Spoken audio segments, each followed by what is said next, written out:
요한복음 12장 34절에서부터 50절까지 우리 한 목소리로 함께 읽겠습니다. 시작. 이에 무리가 대답하되 우리는 율법에서 그리스도가 영원히 계신다 함을 들었거늘 너는 어찌하여 인자가 들려야 하리라 하느냐? 이 인자는 누구냐? 예수께서 이르시되 아직 잠시 동안 빛이 너희 중에 있으니 빛이 있을 동안에 다녀 어둠에 붙잡히지 않게 하라.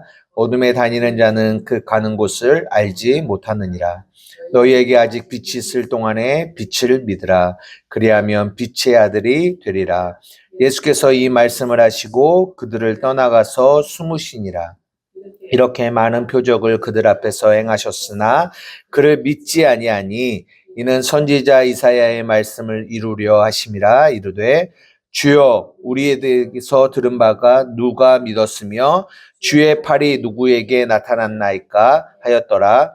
그들이 능히 믿지 못한 것은 이 때문이니 곧 이사야가 다시 일렀으되 그들의 눈을 멀게 하시고 그들의 마음을 완고하게 하셨으니 이는 그들로 하여금 눈으로 보고 마음으로 깨닫고 돌이켜 내게 고침을 받지 못하게 하려 함이라 하였음이더라. 이사야가 이렇게 말한 것은 주의 영광을 보고 주를 가리켜 말한 것이라. 그러나 관리 중에도 그를 믿지 아니하는 자가 많되 바리새인들 때문에 드러나게 말하지 못하니 이는 출교를 당할까 두려워함이라. 그들은 사람의 영광을 하나님의 영광보다 더 사랑하였더라. 예수께서 외쳐 이르시되 나를 믿는 자는 나를 믿는 것이 아니요 나를 보내신 이를 믿는 것이며 나를 보는 자는 나를 보내신 이를 보는 것이니라. 나는 빛으로 세상에 왔나니 무릇 나를 믿는 자로 어둠에 거하지 않게 하려 함이로다. 사람이 내 말을 듣고 지키지 아니할지라도 내가 그를 심판하지 아니하노라. 내가 온 것은 세상을 심판하려 함이 아니요 세상을 구원하려 함이로라. 나를 저버리고 내 말을 받지 아니하는 자를 심판할 리가 있으니 곧 내가 그 한 말이 마지막 날에 그를 심판하리라. 내가 자의로 말한 것이 아니요 나를 보내신 아버지께서 내가 말할 것과 이룰 것을 친히 명령하여 주셨으니 나는 그의 명령이 영생인 줄 아노라. 그러므로 내가 이르되 이것은 내 아버지께서 내게 말씀하신 그대로니라 하시니라. 아멘. 예, 오늘도 저 먼 캐나다에서 그리고 각자의 자리에서 예배하는 우리 한마음교회 성도들에게 하나님의 은혜가 동일하게 있기를 주님의 이름으로 축복합니다.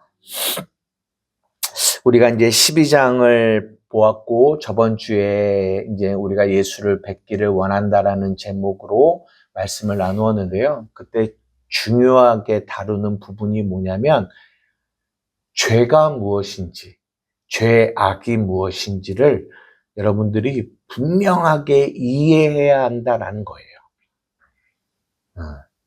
그러니까 죄, 악. 창세기에 보면 이 세상의 죄악이 관영하여 악이 생각하는 것마다 악하여 하나님이 이 땅을 쓸어버리겠다 이제 하시면서 노아의 이야기가 이루어지잖아요. 그 죄악이 무엇인지를 바르게 아는 게 굉장히 중요해요. 그래서 우리가 자주 언급하는 요한복음 16장의 말씀 속에서 성령이 오시면 성령이 우리에게 세 가지를 가르쳐 주시는데 그게 첫째가 뭐다? 죄가 무엇인지, 의가 무엇인지, 심판이 무엇인지를 우리에게 가르쳐 주신다라고 말씀하세요. 왜 죄가 무엇인지를 가르쳐 주는 것이 중요하냐면 이런 거죠. 우리가 예수를 믿는다라는 말은 우리가 구원을 받았다라는 말인데 구원을 받았다라는 말은 어디서 구원을 받냐면 죄로부터 구원을 받았다라는 거거든요. 근데 죄가 무엇인지를 바르게 이해하지 못하면 어떤 일이 발생을 하냐? 죄로부터 구원을 받지 못하고 있음에도 불구하고 자신이 죄로부터 구원을 받았다라고 생각하고 살아갈 수 있다라는 거예요. 여러분, 이게 얼마나 소름 끼치게 무서운 일인 줄 아십니까? 그러니까 여전히 나는 죄 가운데, 그 악 가운데 있는데 나는 어떻게 생각하냐면 나는 예수를 믿고 있다라고 생각을 해요. 그러면 나는 예수를 믿고 있다라고 생각하니까 어떤 생각이 안 들어오겠어요? 내가 예수를 믿어야 된다라는 생각이 들어오지 않는다라는 거죠. 그러니까 마귀는 이 상태를 만들어 놔요. 어떻게? 죄가 무엇인지를 깨닫지 못하게 하고. 오늘 본문에도 그 이야기가 나옵니다. 어디 나오는지 보세요. 12장 42절에서 43절 한번 볼까요? 다 같이 한번 읽어보겠습니다. 시작. 그러나 관리 중에도 그를 믿는 자가 많되 바리새인들 때문에 드러나게 말하지 못하니 이는 출교를 당할까 두려워함이라. 그들은 사람의 영광을 하나님의 영광보다 더 사랑하였더라. 보십시오. 관리 중에 그를 모한 자가 많대요. 그가 누구냐면 예수님이거든요. 예수님을 믿는 자가 많다라고 말을 해요. 근데 바리새인들 때문에 드러나게 말하지 못한대요. 왜냐하면 출교를 당할까 두려웠기 때문이에요. 왜냐하면 그 당시는 종교 사회였기 때문에 출교를 당한다라는 것은 완전히 사형과 같은 느낌이거든요. 그러면서 뭐라고 하냐면 그들은 사람의 영광을 하나님의 영광보다 더 사랑했다라고 얘기해요. 그러니까 이게 이제 우리가 저번 주에 나누었던 자기의 생명을 사랑하는 거, 그 이야기를 오늘은 자기의 생명을 사랑한다라고 이제 더 사랑한다라고 하는 거거든요. 자기의 생명을 자기의 사람의 영광을 하나님의 영광보다 더 사랑하는 거. 이걸 뭐라고 했다고요? 그거를 더 사랑하는 거. 하나님보다 더 사랑하는 거. 우상숭배라고 얘기하죠. 우상숭배. 사람의 영광을 하나님의 영광보다 더 사랑하는 그 우상을 숭배하는 그 악에 빠진 상태. 근데 그들은 어떻게 생각하고 있냐? 나는 예수를 믿고 있다라고 생각. 이게 문제예요. 굉장히 무서운 겁니다. 그러니까 내가 예수를 믿어요 라고 할 때 그 믿는다라는 그 말이 어떤 의미를 가지고 있는지 그거를 그냥 내가 주체가 돼서 나는 예수를 믿어요. 나 교회 다녀요. 나 신앙생활 오래 했어요. 이런 거가 아니라는 거를 이제는 우리는 이해하실 거라고 믿어요. 내가 예수를 믿어요. 내가 구원받았어요. 다른 말로 사람의 영광보다 하나님의 영광을 더 앞에 세우고 그 하나님의 영광을 더 사랑하는 그것이 예수를 믿는 거예요.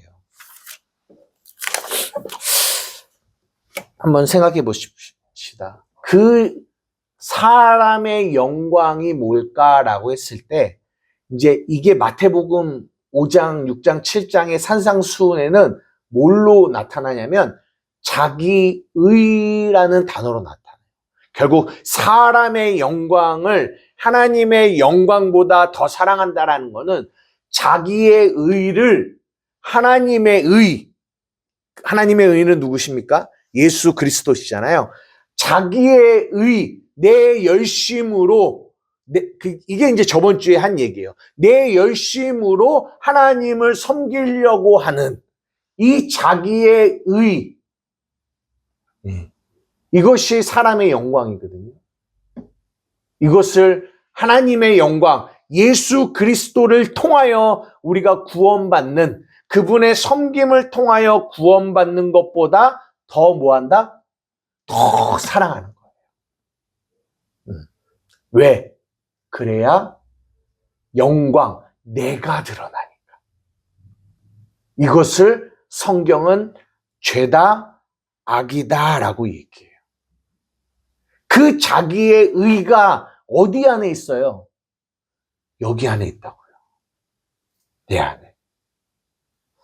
그러면서 한번 생각을 해봤어요. 옛날에 저 십자군 전쟁이나 이런 것들도 보면 그 십자군 전쟁하는 이들이 십자가라는 깃발을 들고 사람들을 죽이려 다녔잖아요. 굉장히 악랄하게.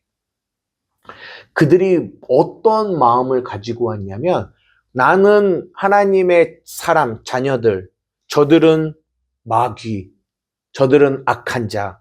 그러니까 하나님의 이름으로 저 악한 자들을 물리쳐야 돼라는 생각으로 그들은 사람을 죽이고 했던 일들을 한단 말이에요. 예전에. 그래서 얼마나 많이 이 십자군 전쟁과 이런 걸 통해서 많은 이들이 죽었는지 몰라요. 근데 지금도 여전합니다. 지금도 물론 십자군 전쟁 이런 거는 없지만 지금도 여전히 많은 그리스도인들이 그 적, 대적, 그 마귀를 어디서 찾냐면 내 밖에서 찾아요. 밖에서.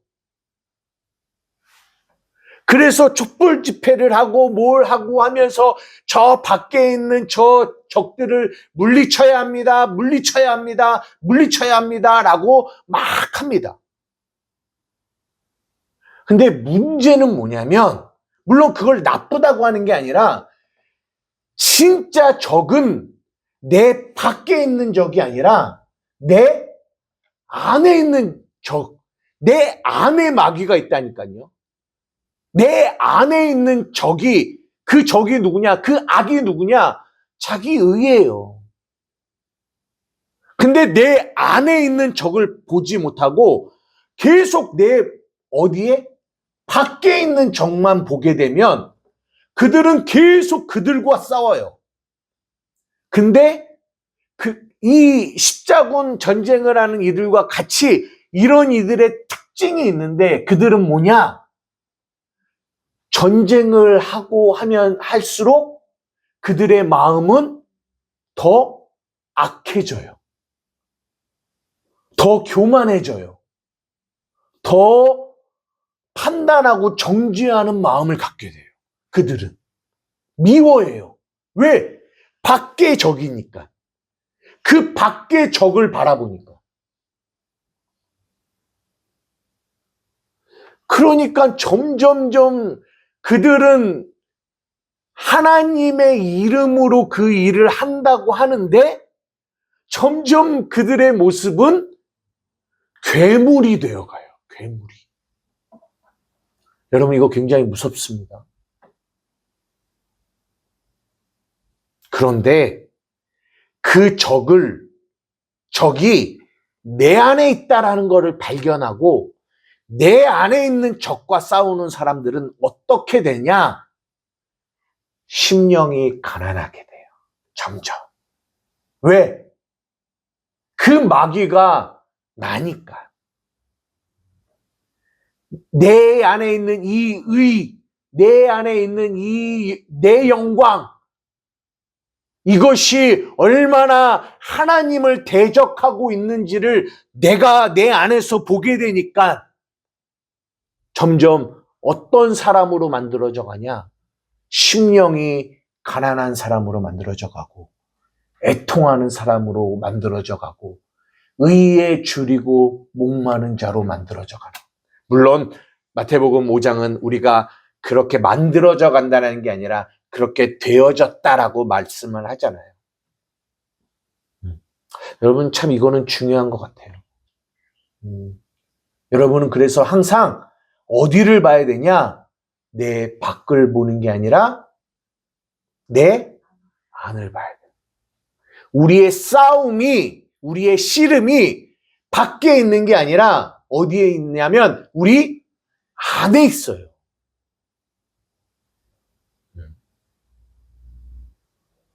그래서 점점점 가난한 마음으로 애통하는 마음으로 겸손해져 가면서 하나님 나는 당신의 은혜가 아니면 살아갈 수 없는 자입니다라는 것을 고백하며 나아가게 돼요.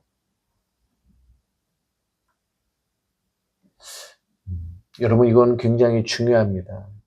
너무나 많은 신앙인들이 그렇게 안에 있는 적과 싸우지 않고 밖에 있는 적과 싸우다가 점점점 진짜 더 악하고 더 어떻게 보면 무섭고 더 이렇게 표독스러워지어 가는 모습들을 많이 보게 돼요.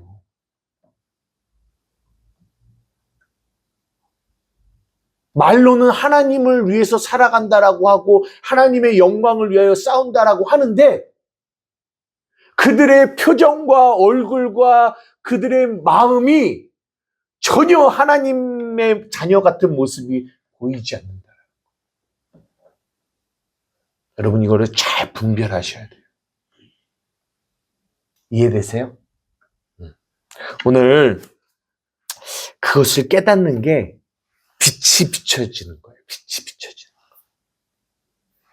거예요. 오늘 본문으로 이제 들어가서 그 위에 빛과 어둠에 대한 이야기가 나오는데 그 빛과 어둠은 예전에도 계속 조금씩 말씀을 드렸기 때문에 오늘은 어느 부분을 여러분들과 좀 나누려고 하냐면 이 부분입니다.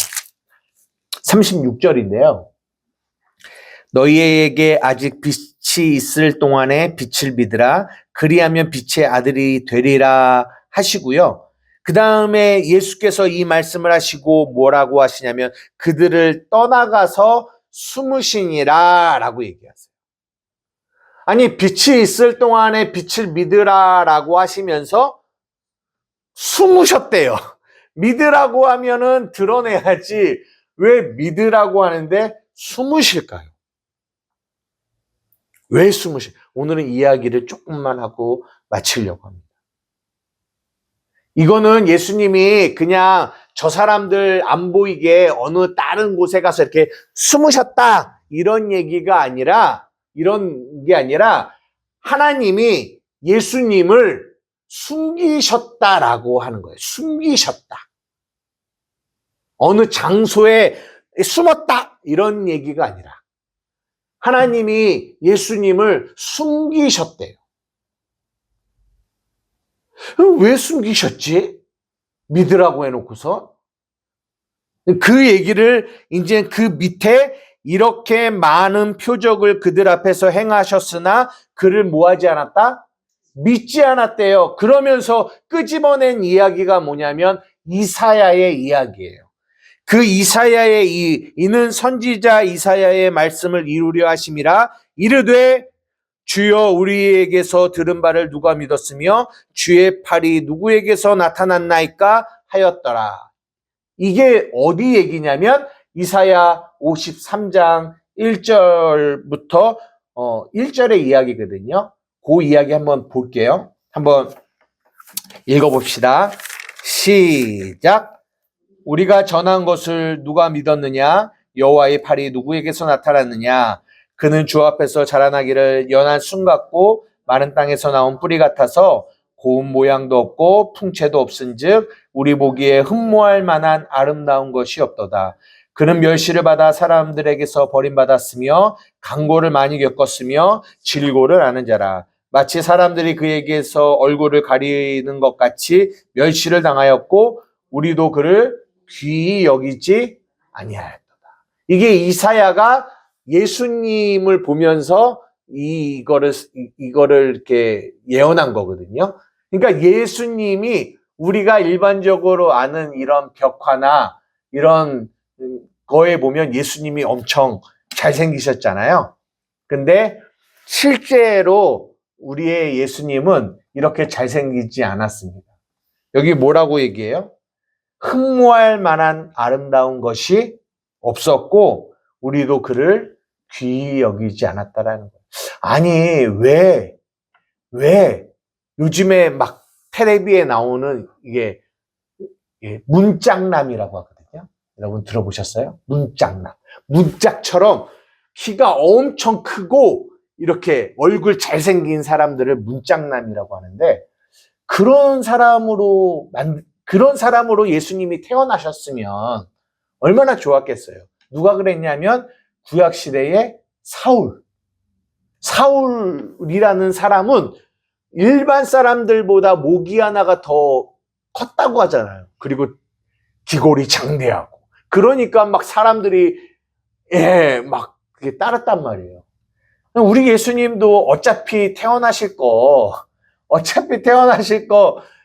굉장히 이렇게 쭈글쭈글하고 못생기게 태어나시지 말고 남들한테 막 부담감 가는 얼굴로 태어나지 마시고 멋있게 태어나셨으면 좋았을 텐데 그렇게 태어나지 않으셨어요. 일부러. 그리고 정말 왕궁 같은 데서 태어나셨으면 좋을 텐데 그렇게 태어나지 않고 마국간에서 태어나셨어요. 숨기셨다라는 거예요. 그러면서 오늘 본문에 그들이 능히 믿지 못한 것은 이 때문이니 39절 곧 이사야가 다시 일렀으되 그들의 눈을 멀게 하시고 그들의 마음을 완고하게 하셨으니 이는 그들로 하여금 눈으로 보고 마음으로 깨닫고 돌이켜 내게 고침을 받지 못하게 하려 함이라. 이게 어디에 나오는 얘기냐면 이사야 6장 9절에서 12절이에요. 한번 볼까요? 10절까지만 먼저 읽어보겠습니다. 시작. 여호와께서 이르시되 가서 이 백성에게 이르기를 너희가 듣기는 들어도 깨닫지 못할 것이요 보기는 보아도 알지 못하리라 하며 이 백성의 마음을 둔하게 하며 그들의 귀가 막히고 그들의 눈이 감기게 하라. 염려하건대 그들이 눈으로 보고 귀로 듣고 마음으로 깨닫고 다시 돌아와 고침을 받을까 하노라 하시기로. 여기까지 보면 하나님이 이사야에게 뭐라고 얘기하시냐면 저들의 눈을 막고 저들의 귀를 막고 저들의 마음을 막아서 뭐하지 못하게 하라? 깨닫지 못하게 하고 내게 돌아오지 못하게 해 라고 하신단 말이에요. 왜 그러셨을까요? 그러니까 오늘 이 40절 요한복음 12장 40절이 그 얘기예요. 그들의 눈을 멀게 하시고 그들의 마음을 완고하게 하셨으니 이는 그들로 하여금 눈으로 보고 마음으로 깨닫고 돌이켜 내게 고침을 받지 못하게 하려 함이라. 하나님이 눈을 빛이 있을 동안엔 빛을 믿으라고 하셔놓고선 우리의 눈과 귀와 마음을 막으셨대요. 왜? 우리가 그냥 이렇게 보면 이거는 뭐와 같이 보이냐면 심판과 같이 보여요. 심판과 같이. 근데 그 뒤에 11절부터 13절을 잘 보셔야 돼요. 한번 보십시오. 11절 시작. 내가 이르되 주여 어느 때까지이니까 하였더니 주께서 대답하시되 성읍들은 황폐하여 주민이 없으며 가옥들에는 사람이 없고 이 토지는 황폐하게 되며 여호와께서 사람들을 멀리 옮기셔서 이 땅 가운데에 황폐한 곳이 많을 때까지니라. 그 중에 10분의 1이 아직 남아있을지라도 이것도 황폐하게 될 것이나 박나무와 상수리 나무가 배임을 당하여도 그 그루터기는 남아있는 것 같이 거룩한 씨가 이 땅에 그루터기니라 하시더라. 계속적으로 반복되는 얘기가 뭐냐면 황폐하다라는 얘기예요. 그러니까 11절에 뭐라고 하냐면 하나님이 이사야에게 저들의 눈도 막고 저들의 귀도 막고 저들의 마음도 막아. 그러면 여기서 끝나면 심판이에요. 근데 이사야가 뭐라고 물어보냐면 하나님 어느 때까지예요? 라고 물어보는 거예요. 이게 무슨 말이에요? 그때까지만 눈을 막고 귀를 막고 마음을 막게 두고 그때가 지나면 그때부터는 뭐 하시겠다? 여시겠다라는 거예요. 그러면 이거는 심판이에요? 구원이에요? 구원이라니까요. 구원의 메시지를 말씀하시는 거예요. 그래서 오늘 본문의 47절에 뭐라고 말씀하시냐면 사람이 내 말을 듣고 지키지 아니할지라도 내가 그를 심판하지 아니하노라. 내가 온 것은 세상을 심판하려 함이 아니요 세상을 구원하려 함이라 라고 얘기하시는 거예요. 여러분 이게 굉장히 성경을 이해하는 데 중요한 겁니다. 우리가 율법으로 성경을 보면 다 뭘로 보이냐? 심판으로 보여요. 근데 우리 하나님 아버지의 마음, 예수 그리스도의 마음은 내가 이 땅에 심판하러 온 것이 아니라 뭐하러 왔다? 구원하러 왔다라는 거예요. 그것이 예수님의 하나님의 마음이거든요. 우리는 성경을 통하여 그 마음을 만나는 거예요. 그러니까 하나님이 우리의 눈을 막으셨어요. 왜 막으셨지? 어느 때까지입니까? 그랬더니 뭐예요? 황폐하게 될 때까지. 이 황폐하다라는 이 말이 이런 뜻이에요. 황폐한다는 게 뭐예요?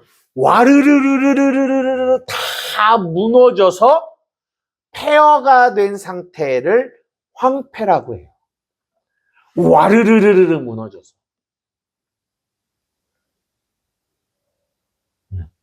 그러니까 와르르르르 다 무너질 때까지, 그때까지 뭐 하겠다? 우리의 눈과 귀와 마음을 막겠다. 왜요? 왜? 여러분, 뭐가 무너져야 되는 거예요? 네? 그렇죠. 우리의 의가 무너져서 황폐하게 돼야, 그래야 우리는 나의 의를 사랑하지 않고 누구의 의를 붙들게 된다? 예수 그리스도, 그 하나님의 의를 붙잡는 자가 되는 거예요.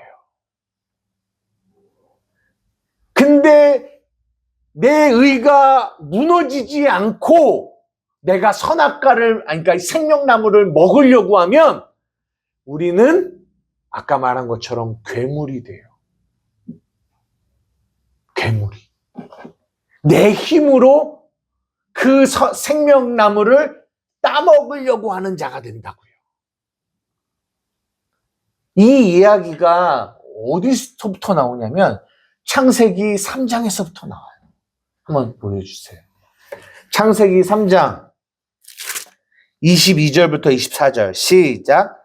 여호와 하나님이 이르시되 보라 이 사람이 선악을 하는 일에 우리 중 하나같이 되었으니 그가 그의 손을 들어 생명나무 열매도 따먹고 영생할까 하노라 하시고 여호와 하나님이 에덴 동산에서 그를 내보내시어 그의 근원된 땅을 갈게 하시니라. 이같이 하나님이 그 사람을 쫓아내시고 에덴 동산 동쪽의 그룹들과 두루 도는 불칼을 두어 생명나무의 길을 지키게 하시니라. 우리가 성경을 좀 잘못 보면요, 율법으로 보면요, 이 3장에 아담과 하와가 선악과를 따먹고 하나님이 아담과 하와에게 나타나셔서 뭐라고 계속 얘기하시거든요. 그래서 뭐 임신하는 고통을 더하겠다, 땅에 뭘 내겠다, 이런 것들이 쭉 나와요. 그런데 그거를 우리는 어떻게 해석을 하냐면 이거는 선악과를 따먹은 아담과 하와에게 하나님이 심판하는 얘기야 라고 보여지거든요. 고난이 올 거야, 이게 임신하는 고통이 있을 거야, 이런 것이 다 그러니까 고통으로, 고난처럼, 심판처럼 보여지는데, 이거는 심판의 메시지가 아니에요. 이건 나중에 조금 더 자세하게 나누도록 하겠습니다. 오늘 이 22절에서 24절도, 얘네가 선악과를 먹었어. 그러니까 생명나무 따먹으면 안 되니까 내가 그 생명나무를 내가 지킬 거야. 얘네들 쫓아내고. 그러면 그냥 겉으로 보면 하나님이 얘네들 생명나무 못 먹게 하려고 이렇게 얘네들 쫓아내고 이 화염도 이 검과 불로 지키고 계시는구나. 아우 얘네들 저주받았네. 이렇게 생각할 수 있지만 그런 얘기가 아니라는 얘기예요. 어느 때까지 이 생명나무를 지키느냐? 예수 그리스도가 오셔서 그 생명이 되신 예수 그리스도가 오셔서 십자가를 통하여 참된 생명을 우리에게 보여주시기 전까지 그 생명나무를 뭐 하셨다? 감추셨다라는 거예요. 그래서 예수님이 오셔서 그 창세전부터 감추어진 그 비밀이 드러나는 거죠. 그래서 우리는 알게 되는 거예요. 이거 이해가 되십니까?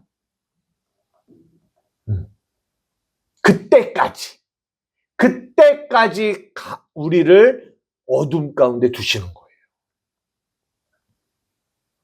어제 제가 그 새마음성교회 5월 모임이 있어서 거기서 말씀을 전했는데요. 그때 이제 5장, 6장, 7장 산상수훈에 대한 이야기를 하는 차례여서 나눔을 했습니다.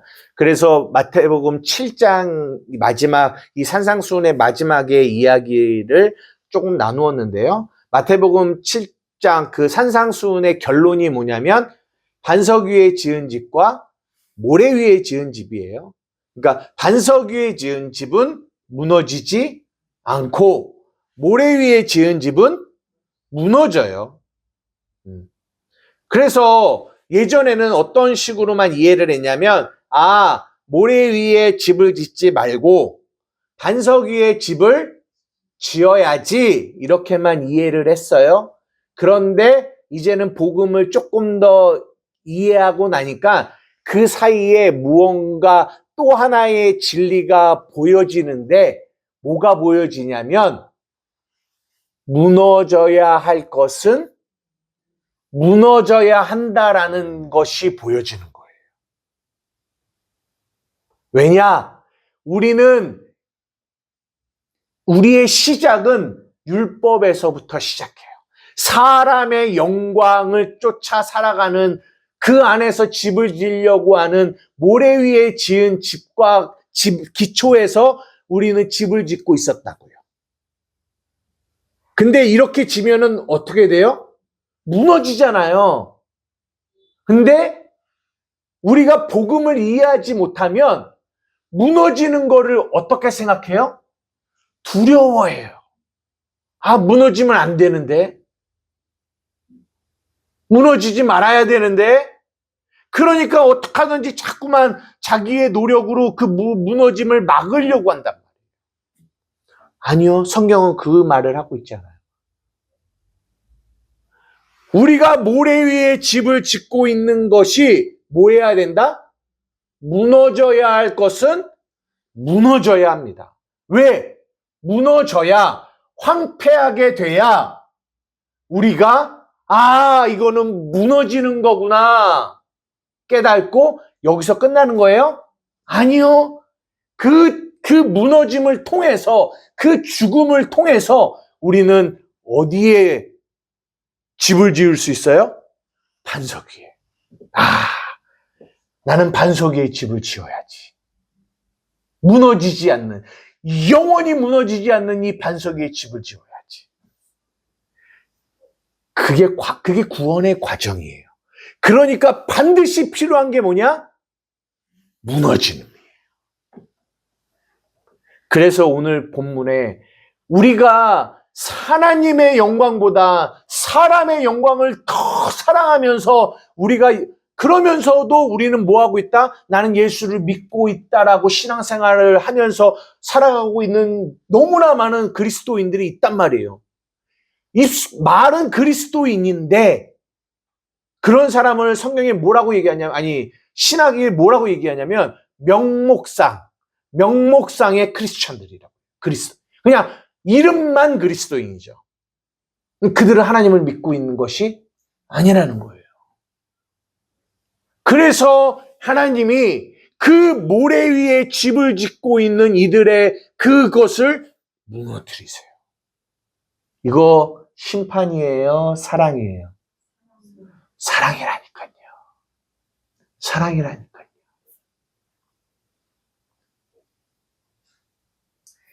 이 무너짐을 바라보고 사람들이 막 뭐라고 하냐면 판단해. 야 봐라, 쟤 무너진다, 쟤 무너진다. 쟤 기도하지 않아서 무너진다.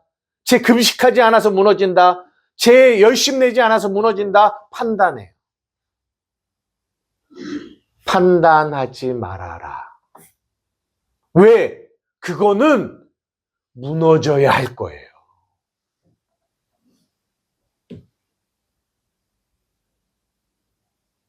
그러니까 욥의 세 친구가 욥이 무너지니까 그 무너짐을 가지고 계속 옆에서 뭐라고 해요?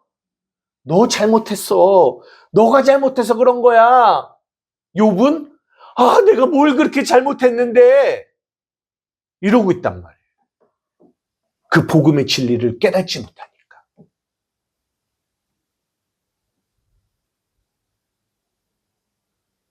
그러니까 욥기는 하나님이 욥이라는 사람을 딱 놓고 뭐라고 설명하시냐면 이 욥을 봐라. 정직하고 하나님을 경외하여 악에서 떠난 자가 없다라고 얘기하시는 거예요. 그 자체가 악에서 떠난 자가 아니라 이제 내가 이 욥의 삶을 통해서 악에서 떠난다라는 게 뭔지를 내가 보여줄게 라고 하시는 거예요. 그러면서 욥이 지금까지 하나님을 섬겼던 것이 나의 의로 섬겼고 있는 것들이 하나하나 다 무너지는 것을 보여주는 거예요. 이거 심판입니까? 아니라니까요. 하나님의 구원이라니까요. 하나님의 사랑이라니까요. 그러면서 깨닫게 하는 거예요. 나의 의로 하나님 앞에 설 수가 없는 거. 내가 예전에는 귀로만 들었었더니 이제는 내가 주님을 눈으로 봅니다. 이것이 악에서 나의 의에서 떠나 구원을 얻는 거예요.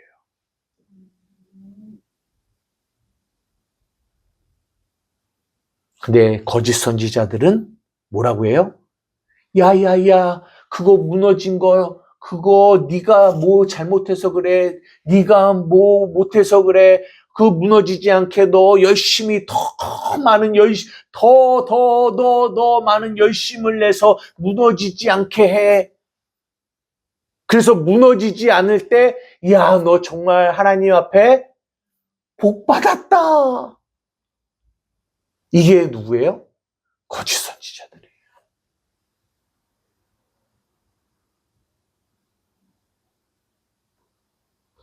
복음을, 하나님의 말씀을 거꾸로 이해하고 거꾸로 해석하는 일들. 오늘 본문이 그것을 우리에게 말씀해 주고 계세요. 이제 말씀을 마치려고 하는데요. 저는 이걸 하면서 그런 생각을 해봤어요. 여러분, 예전에 제가 언제죠? 맥스 루케이돈가라는 사람의 너는 특별하단다라는 애니메이션을 한번 보여드린 적이 있습니다.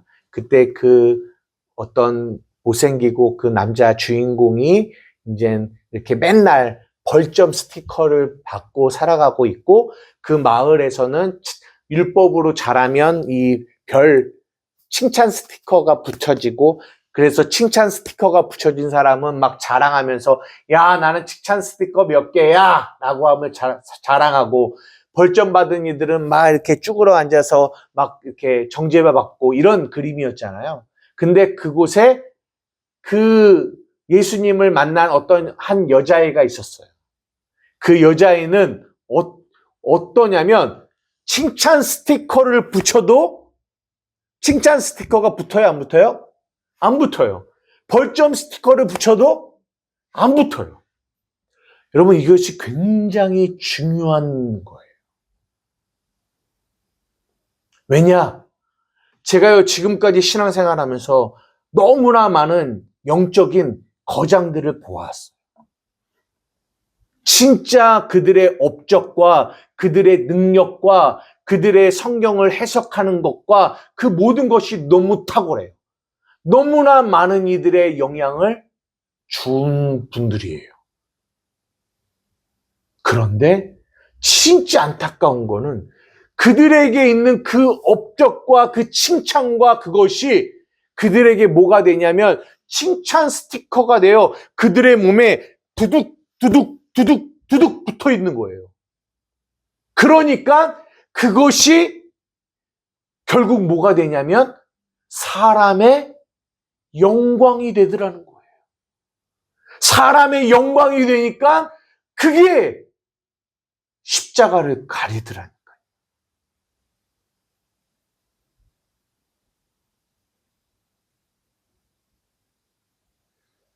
저는 그걸 바라보면서 하나님, 이게 그러면 우리는 어떻게 해야 되는 거죠? 정말 젊은 신학생으로서 그리고 젊은 목사로서 그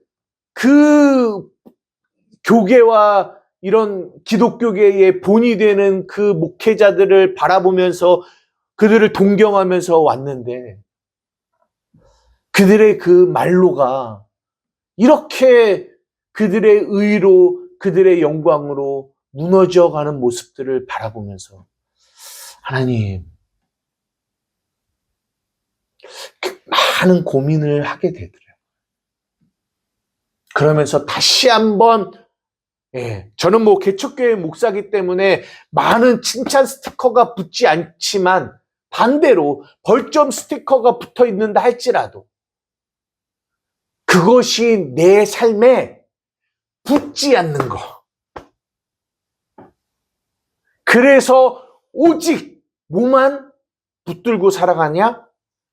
예수 그리스도의 십자가만, 그 하나님의 영광만 붙들고 살아가는 거. 이것이 진짜 복음을 만난 이들의 삶이고 하나님의 영광의 삶이에요. 그들의 어떠한 업적도, 그들의 어떠한 벌점도 그들에게 붙지 않는 거예요. 나의 나된 것은 오직 주의 은혜입니다. 그 어떤 것도 내가 자랑하지 않습니다. 왜? 그 자랑이 사람의 영광이거든. 나는 오직 그분의 십자가만을 자랑하겠습니다. 이런 사람, 진짜 이런 사람이 하나님의 사람이에요. 나는 우리 사랑하는 한마음교회 성도들이 이런 사람이 됐으면 좋겠어요. 뭐 어떤 큰 업적을 얻으면 좋겠죠. 하지만 그 업적이 하나님의 영광보다 사람의 영광을 사랑하게 만드는 독이 되고 악이 된다면 저희는 그게 필요 없을 것 같다고 생각이 들어요. 자, 이런 말씀을 여러분들에게 드리는 이유는 목회자를 위해 기도할 때도 여러분들이 그것을 위해서 기도해 주시기를 부탁드립니다. 물론 제가 뭐 얼마나 업적을 쌓을 만한 깜이 되냐 안 되냐 이 문제를 떠나서 어떻게 보면 저희 가족들은 그런 걸 원할 수 있지 않으시겠어요? 아, 이 목사가 언제까지 개척교회 안에서만 머물러 있어야 되냐? 조금 날개를 펴서 이제 이 기독교계를 향하여 세계를 향하여 하나님이 쓰시는 귀한 일꾼으로 나아가기를 위해 기도할 수도 있겠죠. 있겠죠. 하지만 정말 중요한 건 그게 중요한 게 아니라 그 어떠한 업적과 그 어떠한 사람들의 평가 속에서도 오직 예수 그리스도만 자랑할 수 있는 내 안에 그 마음이 이게 변질된다면 그것은 결코 우리에게 복이 될 수 없다라는 거예요. 저주가 되지. 사람의 영광을 하나님의 영광보다 더 사랑하게 된다는 거죠. 이거 이해되십니까? 이 시간 우리 함께 기도하며 나가기를 원합니다.